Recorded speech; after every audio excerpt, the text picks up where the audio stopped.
दिनकरनी रचना कहे छे, समर शेष है नहीं पाप का भागी केवल व्याध, जो तटस्थ है समय लिखेगा उनके भी अपराध। युद्ध જ્યારે ચાલુ થઈ ગયું હોય ત્યારે તટસ્થતાનો ઢોંગ કરવાવાળા લોકો કાં તો અન્યાયી છે અને કાં તો કાયર છે। રાષ્ટ્રપતિ ડોનાલ્ડ ટ્રમ્પથી માંડીને ભારતમાં ભારત પાકિસ્તાન વચ્ચે આવેલા તણાવપૂર્વ સંબંધોની વચ્ચે તટસ્થતાની અમેરિકાની ભૂમિકા અને પ્રયત્ન એ દેશને કઈ દિશામાં લઈ જશે, શરૂઆતમાં કરીશું એના વિશે વાત। નમસ્કાર, આપની સાથે હું દેવાંશી।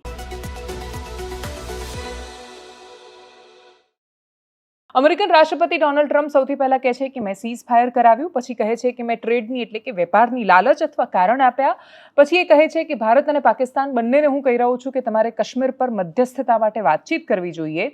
વ્હાઇટ હાઉસમાંથી પ્રવક્તા કહે છે કે અમે એવો પ્રયત્ન કરી રહ્યા છીએ, અમેરિકા એવો પ્રયત્ન કરે છે કે ભારત અને પાકિસ્તાન વચ્ચે સંવાદ ચાલુ રહે। કયા વિષય પર? તો કે કાશ્મીર પર મધ્યસ્થતાની વાત। ભારતના વિદેશ મંત્રી ખૂબ સ્પષ્ટતા સાથે કહે છે કે કાશ્મીર પર મધ્યસ્થતા, વિવાદ કે ચર્ચાનો એટલે અવકાશ નથી, કેમ કે કાશ્મીર ભારત એક સોવરેન દેશ છે અને જ્યારે એક સોવરેન કન્ટ્રી છે જેની સંપ્રભુતા છે, આપણી સરહદો નિશ્ચિત થયેલી છે, કોઈ વિવાદ જ નથી જ્યાં, ત્યાં ચર્ચાને અવકાશ રહેતો નથી। કાશ્મીર ભારતનો હિસ્સો છે, એના પર કોઈ ચર્ચાને અવકાશ જ નથી। પીઓકે પાકિસ્તાન ક્યારે ભારતને આપશે એ ભારત માટે ચર્ચાનો વિષય કે મુદ્દો હોઈ શકે। કાશ્મીર મુદ્દા પર ડોનાલ્ડ ટ્રમ્પ ઇગ્નોર કરી રહ્યા છે કાં તો આખી આ વાતને, અને કાં તો એમને આ વિષયની કે મુદ્દાની સમજ નથી કે એમને પહોંચાડવામાં નથી આવી। અમેરિકા વર્ષોથી પાકિસ્તાનનું મિત્ર રહ્યું છે। વચ્ચેનો એવો સમય આવ્યો અને પ્રધાનમંત્રી નરેન્દ્ર મોદીના શાસન પછી રાઇટ વિંગની સરકારોના નાતે ભારત અને અમેરિકા વચ્ચે એક દેખીતી કે સ્વાભાવિક દોસ્તી સામે આવી। પણ શું એ દોસ્તી કે મિત્રતા ક્યારેય મિત્રતા હતી? અમેરિકા એ આ દુનિયામાં સૌથી સ્વાર્થી દેશ તરીકે પોતાની ઇમેજ, પોતાની છબી ધરાવે છે। ચાઇના પોતાની ઓલ વેધર ફ્રેન્ડશિપ પાકિસ્તાન સાથે નિભાવે, પણ અમેરિકા એકમાત્ર એવો દેશ કે જે ક્યારેય કોઈનો દોસ્ત નથી રહ્યો। હેનરી કિસિંગર એ અમેરિકાના ખૂબ જાણીતા, મૂળ અમેરિકન ખૂબ જાણીતા પોલિટિકલ એક્સપર્ટ રહ્યા છે, એ ડિપ્લોમેટ પણ રહ્યા છે, એ દુનિયા સાથેના સંબંધો પર બહુ જ સરસ લખે છે। એમાંથી એમણે અમેરિકન દોસ્તી માટે ખતરનાક લખ્યું છે। એમણે કહ્યું છે કે અમેરિકા સાથે દુશ્મની એ કોઈ પણ દેશ માટે ખતરનાક હોઈ શકે, પણ એની સાથેની દોસ્તી તો ઘાતક છે। એટલે પેલી તો ડેન્જરસ છે, પણ આ તો ફેટલ છે। અમેરિકા ક્યારેય કોઈનું દોસ્ત હોઈ જ ન શકે। દુનિયાભરના ડિપ્લોમેટ્સ આ વાત ખૂબ સરળતાથી જાણે છે। સરકારમાં બેઠેલા માણસો પણ આ વાતને ખૂબ સારી રીતે સમજતા હોવા જોઈએ, પણ છતાંય ભારતનો અમેરિકા તરફ વધેલો સતત ઝુકાવ એ ભારતને કઈ સ્થિતિમાં લાવીને મૂકશે એના પર બહુ જ મોટો પ્રશ્ન છે, કેમ કે જરૂર પડે ત્યારે જે આવીને ઊભો રહે એને આપણે સાચો મિત્ર માનીએ છીએ। ઇઝરાયલ કે રશિયા જેવા દેશો, રશિયા પાસે કાં તો સમય નહોતો અથવા ખુલીને આ વખત ભારત પાકિસ્તાનની આ વખતે જે સ્થિતિ સામે આવી, દુનિયાએ મધ્યસ્થતાના અને તટસ્થતાના પ્રયત્નો કર્યા। દુનિયાએ પ્રયત્ન કર્યો કે બંને વચ્ચેનો પ્રોબ્લેમ સોલ્વ થાય, પણ જેણે ખુલીને સામે આવવું જોઈતું હતું એટલે તુર્કી અને અઝરબૈજાન માત્ર ધર્મભાઈના નાતે અથવા કોઈ પણ સંબંધોના કારણ કે ભારતની સામે આવવાના કારણે ઊભા રહ્યા પાકિસ્તાનની પડખે। ચાઇનાની તો આખી સિસ્ટમ હતી કે જે પાકિસ્તાનની પડખે ઊભી હતી। ડિપ્લોમેટિકલી પણ પાકિસ્તાનને અમેરિકા જેવા દેશોએ ખૂબ મદદ કરી અને વચ્ચે પડીને સીઝ ફાયરને બાકીની બધી સ્થિતિઓ છે લઈને આવ્યા। એના પછી વારંવાર રાષ્ટ્રપતિ ડોનાલ્ડ ટ્રમ્પ આ મુદ્દાને દુનિયાના મંચો પર મૂકી રહ્યા છે। એ જ્યારે એ કતારમાં હતા ત્યારે પણ એમણે આ વાતનો ઉલ્લેખ કર્યો। માત્ર એટલો નહીં, એમના અમેરિકાના પ્રેસ સેક્રેટરી છે કેરોલિન ટ્વિટર પર લખી રહ્યા છે, એમણે કહ્યું કે હું દોહામાં મારો બ્રેકફાસ્ટ લઈ રહી હતી ત્યારે મારો વેઇટર સામે આવ્યો અને પછી એણે કહ્યું કે એને રાષ્ટ્રપતિ ડોનાલ્ડ ટ્રમ્પને થેન્ક યુ કહેવું છે। એણે પૂછ્યું કે શું કામ કહેવું છે, તો એણે કહ્યું કે હું કાશ્મીરથી છું અને કેટલાય સમયથી ઇન્ડિયા પાકિસ્તાનના કોન્ફ્લિક્ટના કારણે જઈ નહોતું શકાતું ત્યાં, અને એટલે જ પ્રેસિડેન્ટ ટ્રમ્પે, વાઇસ પ્રેસિડેન્ટ JD વેન્સ અને સેક્રેટરી માર્ક રૂબિયોએ ખૂબ મહેનત કરી છે। જો કે આ કેરોલિન લખી રહ્યા છે ટ્વિટર પર કે વેઇટર એવું એમને કહી રહ્યા છે કે પ્રેસિડેન્ટ ટ્રમ્પ છે, એમને ઇનફ ક્રેડિટ નથી મળતી આના માટે। પ્રેસિડેન્ટ ટ્રમ્પના દાવાને ભારત નકારી ચૂક્યું છે। ભારતે બહુ સ્પષ્ટતા સાથે કહ્યું છે કે વેપાર સંબંધી વાતચીતોનો ઉલ્લેખ નથી થયો।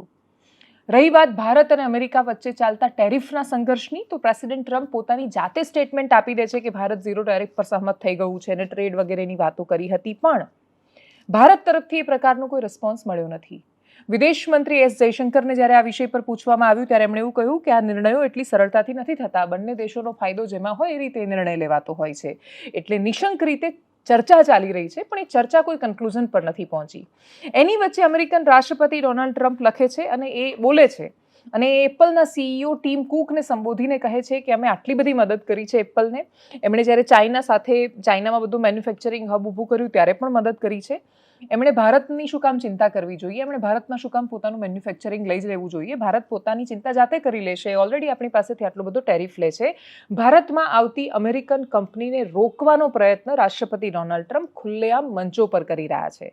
આ સ્થિતિ જ્યારે સામે આવે ત્યારે નમસ્તે ટ્રમ્પથી માંડીને હાઉડી મોદી જેવા કાર્યક્રમો પર એટલા માટે પ્રશ્ન ઊભો થાય છે કે વ્યક્તિગત સંબંધો બે વ્યક્તિઓના અને બે દેશો વચ્ચેના સંબંધોમાં બહુ જ મોટો ફરક હોય છે. અમેરિકન રાષ્ટ્રપતિ ડોનાલ્ડ ટ્રમ્પના આવવાથી અમેરિકાની જે પણ સંબંધોની નીતિઓ હતી એમાં 180 ડિગ્રીનો બદલાવ આવી ગયો છે. કાલે જે દેશો દોસ્ત હતા એ દુશ્મન જેવી સ્થિતિમાં છે. એ યુક્રેન કે જેને યુદ્ધ માટે અમેરિકાએ તૈયાર કર્યું અને વાજતે ગાજતે રશિયાની સામે મોકલ્યું, અચાનક જ અમેરિકામાં સરકાર બદલાઈ અને ડોનાલ્ડ ટ્રમ્પ રશિયાની સાથે ઊભા છે. રશિયાની સાથે એમના રહેવાના બહુ જ લાંબા અને જૂના સંબંધો અને બહુ જ બધા સવાલો અને જૂનો ઇતિહાસ રહ્યો છે. હિલેરી ક્લિન્ટનનું પુટિનની ચૂંટણીમાં ઇન્ટરફિયર કરવાથી માંડીને ક્લિન્ટનને હરાવવામાં રશિયન સરકારનો કે એજન્સીઝનો કે રાષ્ટ્રપતિ પુતિનનો જે રોલ રહ્યો એનો બહુ લાંબો ઇતિહાસ છે, ડેમોક્રેટ્સ અને રશિયાનો. પણ રાષ્ટ્રપતિ ડોનાલ્ડ ટ્રમ્પનું બહુ સ્પષ્ટ રીતે કૂણું વલણ રશિયા માટે દેખાય છે. આવી સ્થિતિમાં અમેરિકાની વારંવાર બદલાતી નીતિઓ અને સ્થિતિઓ, અમેરિકન રાષ્ટ્રપતિનું પોતાના મંચ પરથી કશું પણ બોલી જવું અને પછી એ વાતોનું વારંવાર આવીને સ્પષ્ટતા સાથે રાષ્ટ્રપતિ ટ્રમ્પ પર કોઈ પ્રશ્ન કર્યા વગર ભારત સરકારનું એકદમ ડિફેન્સિવ મોડમાં આવીને બોલવું એ બહુ બધા પ્રશ્નો ઊભા કરે છે. એપલનું મેન્યુફેક્ચરિંગની આપણા દેશમાં શું સ્થિતિ છે? ભારતને જ્યારે આ સવાલ પૂછવામાં આવ્યો, ભારત તરફથી જવાબ મળ્યો કે ગ્લોબલ માર્કેટ જ્યાં હોય ત્યાં કંપની જાય. કંપની પોલિટિકલ સ્ટેટમેન્ટના આધારે પોતાના નિર્ણયો નથી કરતી. એટલે જો એપલને લાગે છે કે ભારત ગ્લોબલ માર્કેટ છે, જો એપલને એવું લાગે છે કે આપણે મેન્યુફેક્ચરિંગમાં બેસ્ટ છીએ તો એ આવશે. એ રાજનૈતિક નિવેદનોના આધારે પોતાના નિર્ણયો નથી લેતા. ભારતના એપલના અધિકારીઓએ પણ એવું કહ્યું કે કંપની રાજનૈતિક નિર્ણયો નથી લેતી. ભારત મોબાઈલ મેન્યુફેક્ચરિંગનું મોટું માર્કેટ છે. કેટલું મોટું માર્કેટ છે? તો આપણે 40 મિલિયન આઈફોન એસેમ્બલ કર્યા હતા. જેટલા આઈફોનનું ટોટલ પ્રોડક્શન છે એમાંથી 15% એસેમ્બલ ભારતમાં થયા હતા.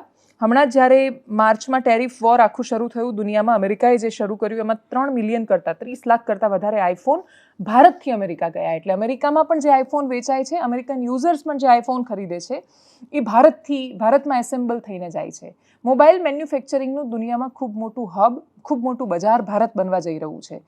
ભારત મેન્યુફેક્ચરિંગ હબ બને એમાં ફોક્સકોન કે પેટ્રાટ્રોન જેવી કંપનીઓ પણ આવે છે. પેટ્રાટ્રોન કે જે ટાટાએ જે તે સમયે એને લીધી. તો આ પરિસ્થિતિમાં ભારતને નકારવું એ અમેરિકા માટે રસ્તો ક્યારેય નહીં હોઈ શકે. ચાઇના અને ભારત વચ્ચેના સંઘર્ષમાં ચાઇના મોટું માર્કેટ બની શકે કે ભારત મોટું માર્કેટ બની શકે, આ સ્થિતિઓ છે. આ બહુ પ્રવાહી સ્થિતિ છે.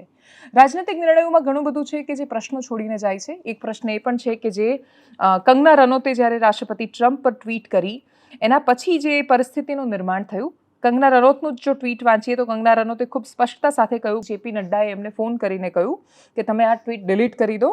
એમાં એમણે ડોનાલ્ડ ટ્રમ્પને, એપલ સીઈઓ ટીમ કુકને સંબોધીને એમણે જે કહ્યું એના પર કંગના રનૌતે પ્રશ્ન કર્યા હતા. બહુ જ સ્વાભાવિક છે કે કોઈ પણ દેશના નાગરિક અને નાગરિકોનું પ્રતિનિધિત્વ કરતા સાંસદ એ પોતાના દેશનો એક પ્રોજેક્ટ કે જે મેડ ઇન ઇન્ડિયા અને મેક ઇન ઇન્ડિયા છે એને જ્યારે બહારના દેશનો એક માણસ પ્રશ્ન કરતો લાગે ત્યારે સવાલ પૂછવાના છે. કંગના રનૌતે પણ પ્રશ્ન કર્યા હતા.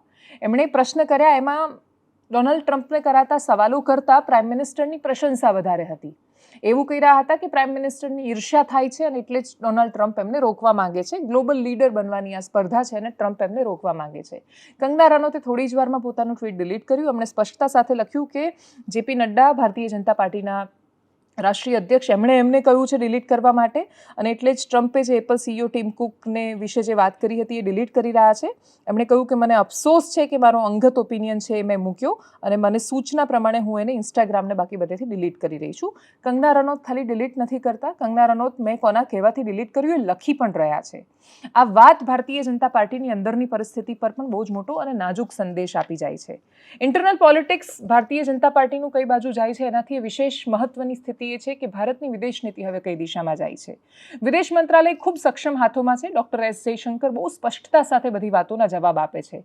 પણ દુનિયામાં જે પ્રવાહી સ્થિતિ પેદા થઈ છે અને રાષ્ટ્રપતિ ટ્રમ્પ જે રીતે એક પછી એક સ્ટેટમેન્ટ આપી રહ્યા છે, જ્યારે જરૂર હતી અમેરિકાએ જો એ ખરેખર પોતાને જગત જમાદાર સમજતું હોય તો શાંતિના પક્ષમાં આવીને વાત કરવાની અને સત્યના પક્ષમાં ઊભા રહેવાની એક એવી સ્થિતિ કે જેના વિશે આખી દુનિયા એનાથી અજાણ નથી, બધા જ જાણે છે. એ કાશ્મીર જેવા મુદ્દા પર પણ રાષ્ટ્રપતિ ટ્રમ્પે કથિત તટસ્થતાનો પ્રયત્ન કર્યો છે.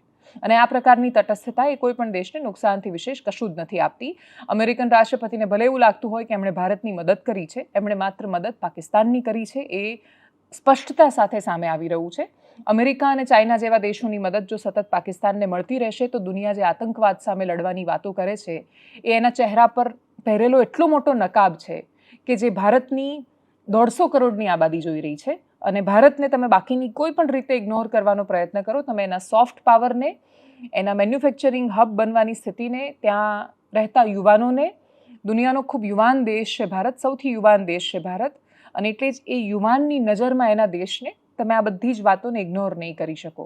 આ દુનિયાનું સૌથી જૂનું ભલે અમેરિકન લોકતંત્ર હોય પણ સૌથી દુનિયાનું વિશાળ લોકતંત્ર એ ભારતનું છે. અને એટલે જ ભારતીય લોકતંત્રનો પણ એક જવાબ કોઈને કોઈ સમય આવશે, કેમ કે દુનિયા ગમે તેટલું પ્રોડક્શન કરે અને વેચવા માટે બજારની જરૂર પડે છે. 150 કરોડ માણસોની ખપતની ક્ષમતા જ્યાં સુધી વધતી રહેશે ત્યાં સુધી દુનિયાની કોઈ સત્તા આપણને કોઈ પ્રશ્ન કે પડકાર નહીં આપી શકે. વિદેશ મંત્રી એસ જયશંકરે શું કહ્યું સાંભળીએ એમને. Let me say this, that look, between India and US, trade talks have been going on, negotiations have been going on. In fact, we have, I think a team is just going at this point. These are very complicated negotiations. They are very intricate. Nothing is decided till everything is. But any trade deal has to be mutually beneficial. Any trade deal has to work for both the countries. And I think that would be our expectation from the trade deal. And until that is done, I think any judgment on it would be premature. ભારતમાં 2-3 પ્રકારના યુદ્ધ એક સાથે ચાલી રહ્યા છે. ભારત અંદર પણ લડી રહ્યું છે આતંકવાદ સામે. જૈશ એ મોહમ્મદના અને બાકીના સંગઠનોના છેલ્લા થોડા કલાકોમાં 6 આતંકવાદીઓ ઠાર મરાયા છે. પહેલગામના આતંકવાદીઓ હજી સુધી નથી પકડાયા, એ ખૂબ મોટો પ્રશ્ન છે. ફોકસ સાથે એક બાજુ એ પ્રયત્ન લશ્કરના આપણા સેનાના જવાનો કરતા દેખાઈ રહ્યા છે, બીજી બાજુ રક્ષામંત્રી રાજનાથસિંહ ભુજ એરબેઝની મુલાકાતે હતા. ભુજ એરફોર્સ સ્ટેશન પહોંચ્યા, એની મુલાકાત લીધી, એની તસવીરો શેર કરી અને પાકિસ્તાનને એ સંદેશ આપવાનો પ્રયત્ન હતો કે તમે જેટલા એરબેઝને નુકસાન કરવાની વાત કરી, અમે એની મુલાકાત લઈ રહ્યા છીએ અને તમને કહી રહ્યા છીએ કે તમે અમને નુકસાન નથી પહોંચાડી શક્યા. પાકિસ્તાની મીડિયાએ જે દાવા કર્યા અને દુનિયાભરમાં જે રીતે વાત પ્રસ્થાપિત કરવાનો પ્રયત્ન કર્યો કે અમે ભારતને ઘૂંટણીએ લાવી દીધું છે, તો એ વાતને નકારતા અને સ્પષ્ટતા આપવા કે ભારત કેટલી મજબૂતાઈ સાથે ઊભું છે એ જવાબ આપવા માટે રાજનેતાઓ, મંત્રીઓ જઈ રહ્યા છે મુલાકાતે. રક્ષામંત્રી હોવાના નાતે રાજનાથસિંહ ભુજ એરફોર્સ સ્ટેશન પર આવ્યા. એમણે શું વાત કરી એ પણ સાંભળીએ. અને અપડેટ એ છે આતંકવાદીઓની સામે જે આપણું ઓપરેશન કેલર ચાલી રહ્યું છે એમાં કે 6 આતંકવાદીઓ માર્યા છે.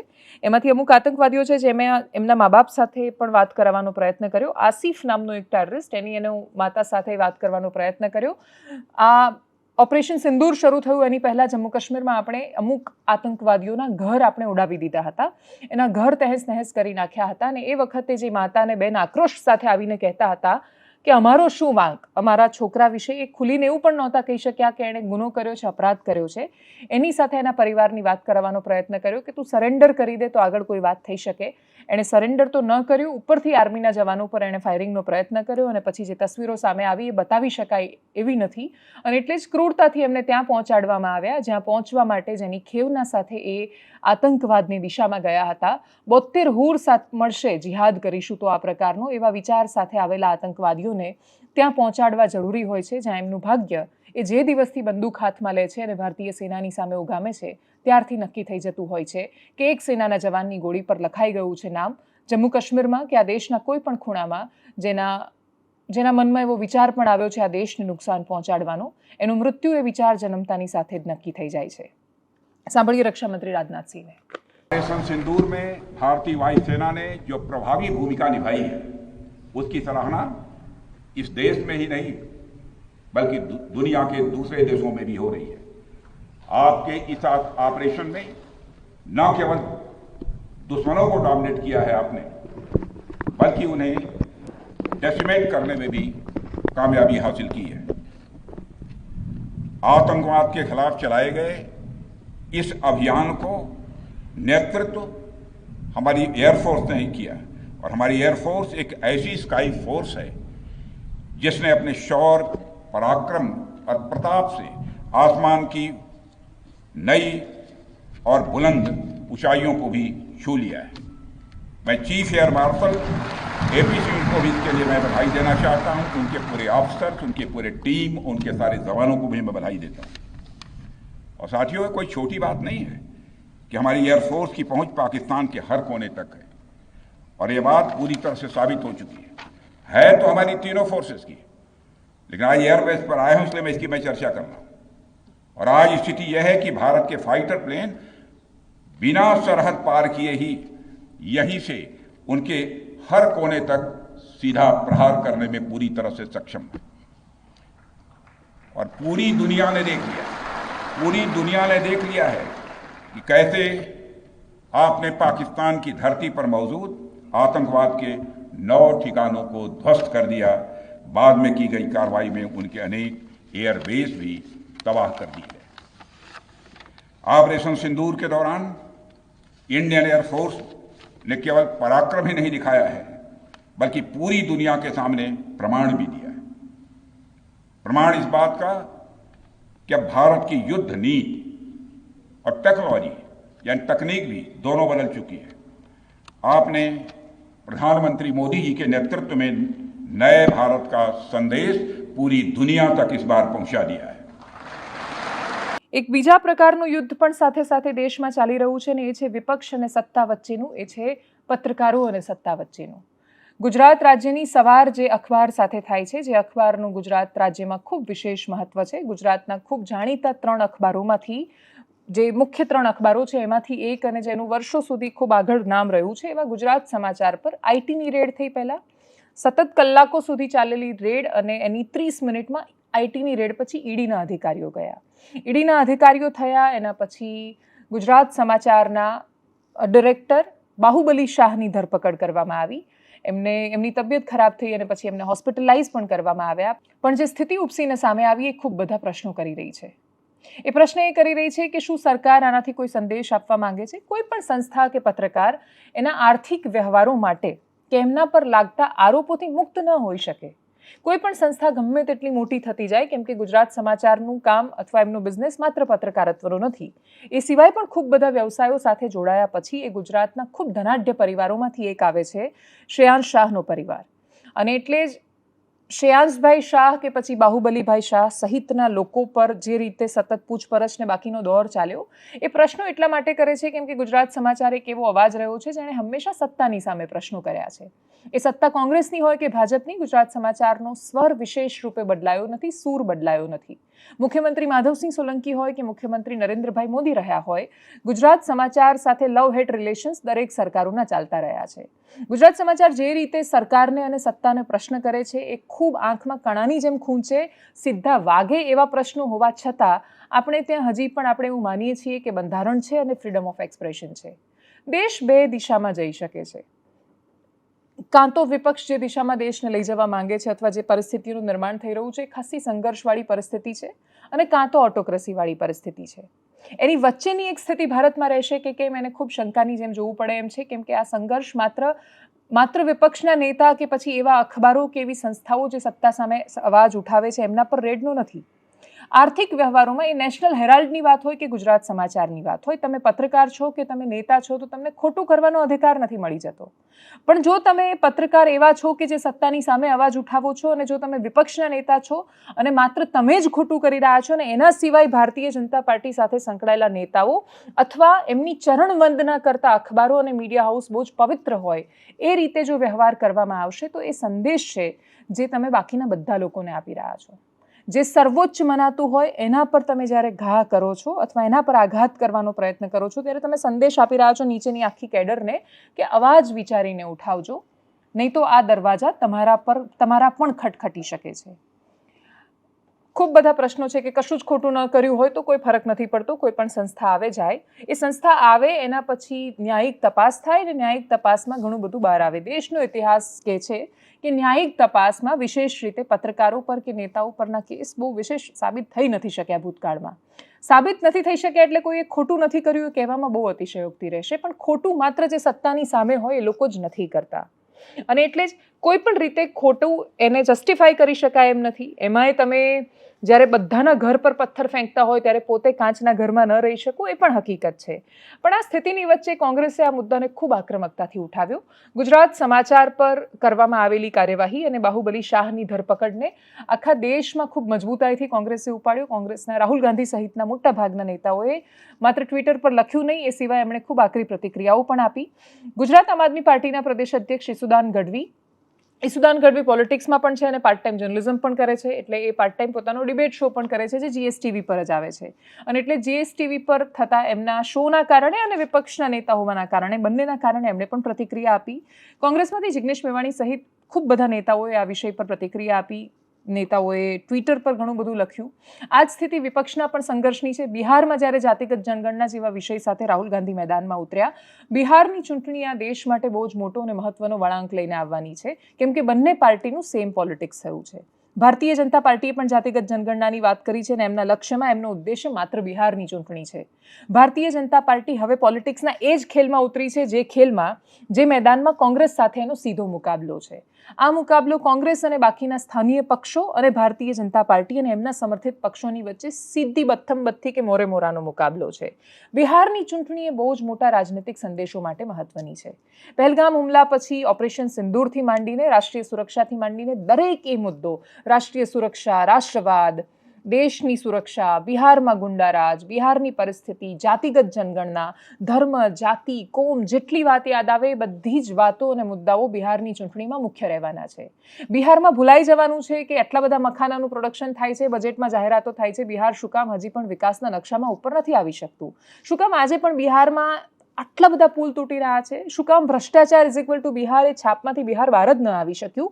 આટલું બધું કુદરતી એનામાં પોટેન્શિયલ હોવા છતાં, ટુરિઝમનું સૌથી મોટું આકર્ષણ હોવા છતાં, ઇતિહાસ જેનો આટલો સુવર્ણ રહ્યો હોવા છતાં બિહાર શું કામ ઉપર નથી આવી શકતું? શું કામ એની રાજનીતિ પાસે એ જવાબ નથી?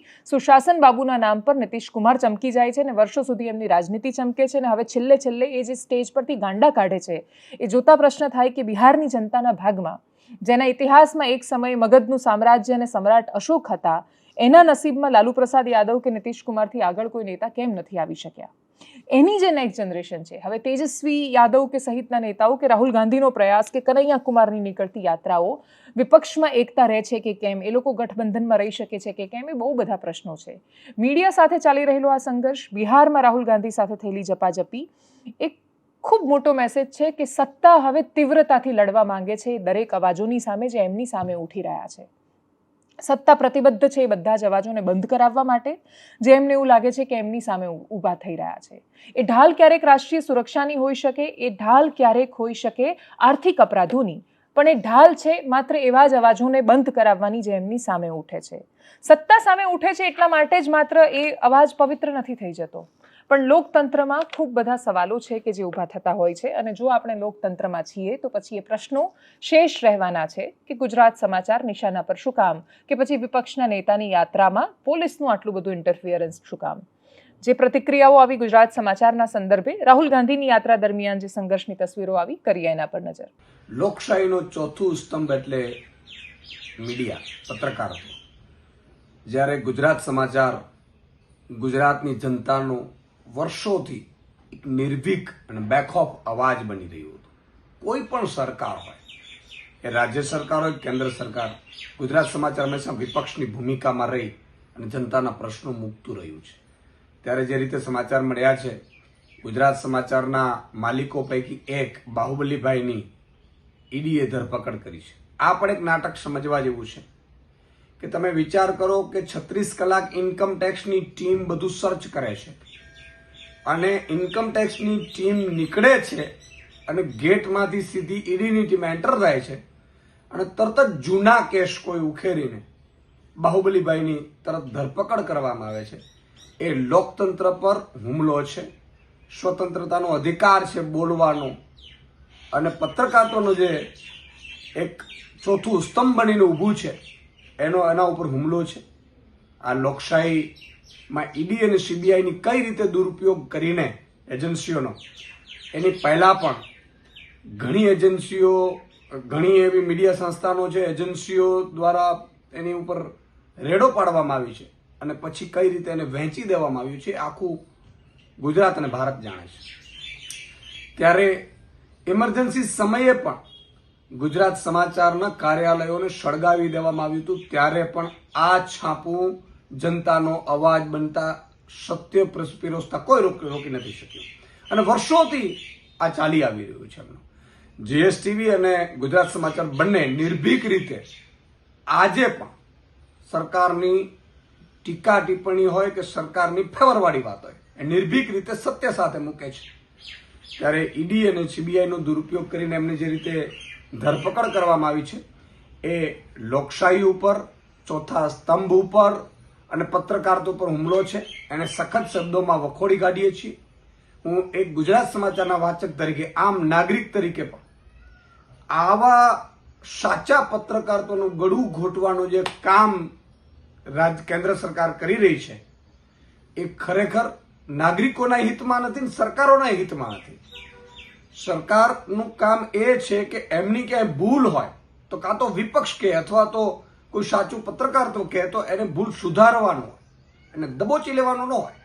એટલે આ સખત શબ્દોમાં વખોડીએ છીએ. આ હુમલાને લઈને હું વિનંતી કરું છું તમામ ભારતના પત્રકારત્વ, એડિટોરિયલ ગિલ્ડ અને તમામ જે એક્ટિવિસ્ટો છે, તમામ સત્યની અવાજ સાથે લડે છે, સત્ય ઉજાગર કરે છે, એ સૌને મારી વિનંતી છે કે આ ચોથા સ્તંભને લઈને સૌ અવાજ ઉઠાવે અને સરકારની આ કાયરતાપૂર્ણ જે કૃત્ય છે એને વખોડીએ.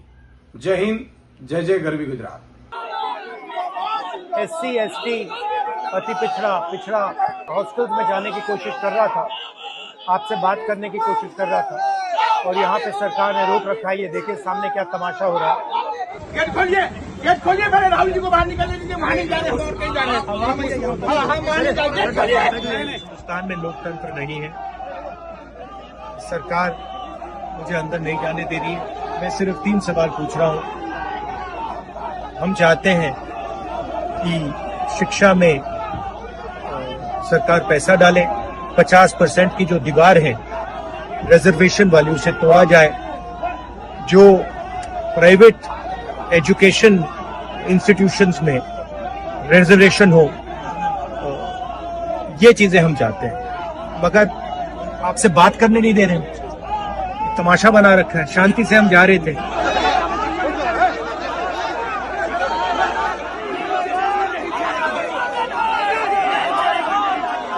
चाहते हैं कि मैं आपसे ना मिलूं, आपकी जो मांगे हैं वो ना उठाऊं, मगर रोका नहीं. એનાલિસિસમાં અત્યારે બસ આટલું. જો આપ અમને યુટ્યુબ પર જોઈ રહ્યા છો તો સબસ્ક્રાઇબ કરો, ફેસબુક પર જોઈ રહ્યા છો તો ફોલો કરો, અમારા વિડીયો શેર કરો અને સૌથી મહત્વની વાત, દેશ આપણો ખૂબ મહાન છે એની આપણે જે પરંપરાઓ કે ગાથાઓ કહીએ છીએ, આપણને 80 વર્ષ પણ પૂરા નથી થયા લોકતાંત્રિક થયે. લોકતાંત્રિક મૂલ્યોનું મહત્વ જો આપણે અત્યારે નહીં સમજીએ તો કદાચ ક્યારેય નહીં સમજી શકીએ, કેમ કે જ્યારે લોકતંત્ર કચડાતું હોય છે ત્યારે એ અવાજો સંભળાતા નથી. એ બહુ જબરદસ્ત ચીચિયારીઓ સાથે ઉઠતો અવાજ હોય છે, પણ છતાંય એ આપણને નથી સંભળાતો. પણ એનું જ્યારે મૃત્યુ થઈ જાય ત્યારે એનો ઘોંઘાટ જે છે તાનાશાહીનો, એ દરેક કાનમાં પડઘાતો હોય છે. આ દેશનું લોકતંત્ર ક્યારેય કોઈ નથી તોડી શકવાનું. એ હંમેશા અખંડિત રહેવાનું છે. એ વાતનો ભરોસો કદાચ આ દેશની મોટાભાગની જનતાને છે. નમસ્કાર.